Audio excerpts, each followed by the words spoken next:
What? Oh, Are you kidding me? Gosh. There's instructions on the handle on how to take it off. There's a switch on the bottom Yeah, of there's a it. switch on the bottom. It slides down and completely off. Oh, I see. Pull in. Is that so you could have tea on the road or something?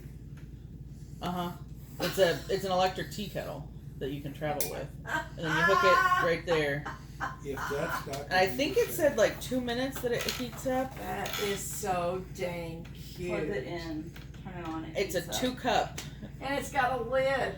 Mm-hmm. That's by the same people that made my egg thing that you got me. It has a travel bag in there, so just get rid of the rest of the container. Lacey, do you know that in 3 minutes we can have 6 hard-boiled eggs with that thing? The one that I got. They peel perfect. Yeah.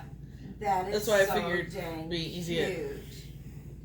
I can even put that in my I stole it. bedroom. And took it Yeah. I stole it and took it to the window. Tea.